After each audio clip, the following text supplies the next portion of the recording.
Home sweet home, tidak ada tempat senyaman rumah. Kemanapun kita pergi, rumah akan selalu menjadi tujuan kita untuk pulang. Namun berbeda dengan Relisha Ruth, saat tempat yang dianggap rumah justru malah membuatnya tersiksa.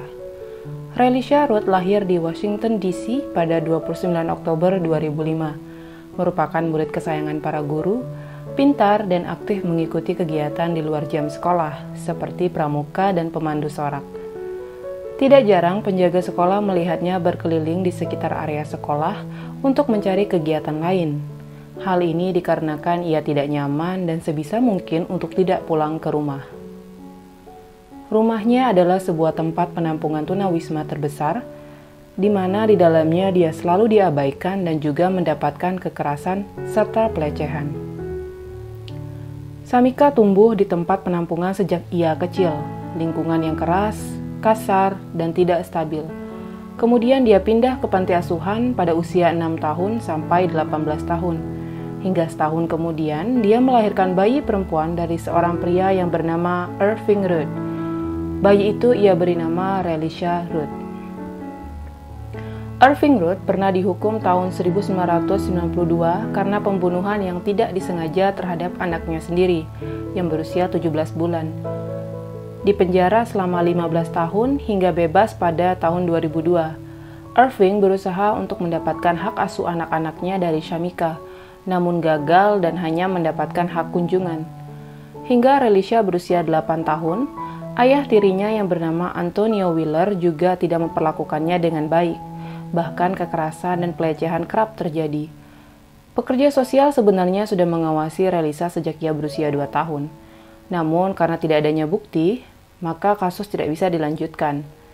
Mereka sekeluarga hidup kekurangan hingga harus tinggal di area penampungan tunawisma, di mana lokasinya sangat tidak aman untuk anak-anak. Shamika memutuskan untuk menumpang di rumah saudarinya Ashley. Hingga Shamika memiliki 4 anak, dan Ashley tidak punya pilihan lain selain meminta mereka untuk pindah dari rumahnya. Tempat penampungan tunawisma lagi-lagi menjadi tempat kembalinya mereka, yang merupakan tempat penampungan umum keluarga DC milik pemerintah terbesar di distrik itu.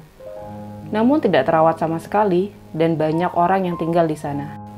Mereka menampung ratusan keluarga dan tercatat ada 600 anak di sana. Dalam satu ruang bisa diisi oleh lebih dari satu keluarga. Mereka juga harus berbagi tempat dengan kutu, tikus, dan kecoa. Transaksi obat terlarang dan prostitusi menjadi pemandangan yang biasa. Relisha dan saudara-saudaranya tidak nyaman tinggal di sana. "Aku ingin menginap di rumah Bibi Ashley," pinta Relisha. Terkadang dia berbohong mengidap penyakit asma agar bisa tinggal lebih lama di rumah bibinya. Setiap berangkat ke sekolah, Relisha selalu dalam keadaan lapar, tidak mandi, bajunya kotor, dan rambutnya kusut.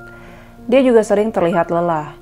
Beberapa guru yang perhatian sering memberinya pakaian baru, terutama pelatih pemandu soraknya, yaitu Shannon Smith, yang sering memandikan dan membersihkan Relisha.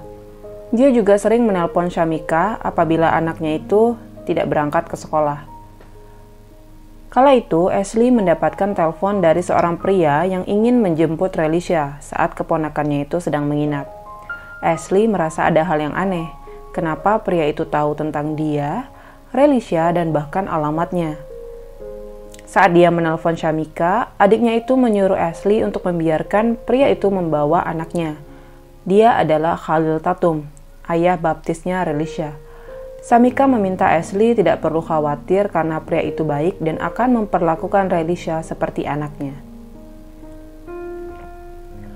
Beberapa minggu kemudian, Relisha sering menghabiskan waktu bersama Khalil. Dia benar-benar memanjakan anak itu, membelikan pakaian baru, mainan, dan mengajaknya ke Disney on Ice untuk melihat beberapa pertunjukan. Khalil mampu membuat saudari dan ibu Shamika, yaitu Melissa, percaya dengan selalu bertindak sopan dan membantu mereka. Anehnya, Khalil hanya memberikan hadiah itu kepada Relisha saja, tidak dengan saudaranya yang lain. hingga Syamika rela membiarkan anaknya menginap berdua saja dengan Khalil setiap akhir pekan. Sejak saat itu, Relisha sangat jarang berangkat ke sekolah. Beberapa gurunya mulai khawatir dan berusaha untuk memastikan keadaan anak itu.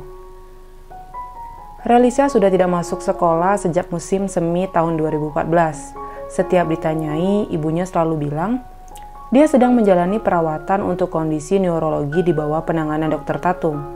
Hal itulah yang membuat dia tidak bisa ke sekolah. Segala upaya telah dilakukan oleh para guru seperti menghubungi Dr. Tatum, meminta dokumentasi terkait kondisi Relisha. Namun jawaban dari Dr. Tatum tidaklah jelas. Pekerja sosial yang datang ke penampungan setelah diberi laporan dari guru Relisha memeriksa keadaan di sana dan menanyakan tentang Dr. Tatum. Dan fakta yang mereka dapatkan adalah hanya satu orang yang bernama Tatum, dan dia adalah Khalil Tatum, 51 tahun, seorang petugas kebersihan yang bekerja di penampungan tunawisma. Dan Syamika yang sebenarnya tahu bertindak seolah membiarkannya begitu saja. Ternyata tercatat bahwa Khalil pernah melakukan kejahatan, pencurian, dan pembobolan. Dia dipenjara sejak 1993 sampai 2003 dan kembali meringkuk di penjara tahun 2004 sampai 2011. Sejak saat itu dia bekerja di penampungan tunawisma dan sangat dekat dengan anak-anak. Semua orang di penampungan menyadari kondisi Khalil yang ramah dan baik kepada anak-anak. Hingga tidak heran mereka sering mendapati ia pergi bersama anak perempuan yang berbeda-beda ke suatu tempat. Sejak dilakukan pencarian, terdapat bukti rekaman CCTV yang memperlihatkan Relisha dan Khalil masuk ke sebuah kamar di motel yang jaraknya tidak terlalu jauh dari rumah penampungan. Hari kedua terlihat rekaman bahwa Khalil membeli plastik sampah besar, sekop, dan beberapa jeruk yang biasa digunakan untuk menutup bau-bau yang menyengat. Hingga beberapa hari kemudian, Khalil terekam masuk ke kamar motel dengan 4 orang, di mana salah satunya adalah Andrea, istri Khalil. Hingga keesokan paginya, pihak motel menemukan sesosok tubuh terbujur kaku dengan luka tembak di kepala, yang ternyata adalah Andrea. Penyelidik membuktikan bahwa Khalil lah yang telah membunuh istri yang sudah 24 tahun dinikahinya. Pada saat yang sama, seluruh keluarga Relisha berharap putri kecil itu masih hidup dan terus berusaha mencarinya. FBI yang ikut melakukan investigasi membuat pengumuman dan iklan di sepanjang jalan dari Georgia sampai Maryland. Hingga pada 31 Maret, Khalil ditemukan di sebuah gudang dengan luka tembak di kepala bersama senjata yang sama ia gunakan untuk menembak Andrea. Pihak kepolisian memastikan kejadian itu sebagai bunuh diri.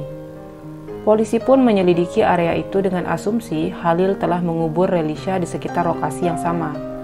Hingga April tidak ada bukti yang bisa ditemukan terkait Relisha sampai sekarang.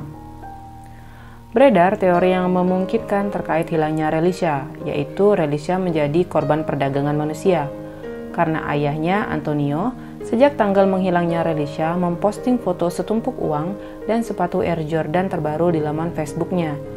Jadi dia bekerja sama dengan Syamika menjual Relisha karena di Amerika anak itu beresiko tinggi untuk diperdagangkan. Terbukti bahwa 40% penambang di Amerika yang diperjualbelikan adalah orang kulit hitam yang berusia 8-14 tahun.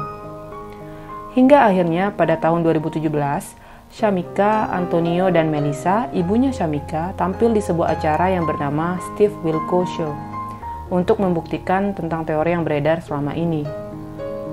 Hingga akhirnya mereka ikut dan menjalani tes poligraf, yaitu tes kejujuran. Hasil tes menunjukkan Antonio dan Melissa berkata jujur, sedangkan Syamika sejak awal menolak melakukan tes dan mendapat hujatan dari semua orang di sana. Karena mereka curiga Syamika mengetahui semuanya, namun berlindung di bawah kondisi mentalnya yang dianggap mengalami gangguan sejak ia muda. Kejelasan tentang menghilangnya Relisha tidak diketahui hingga saat ini.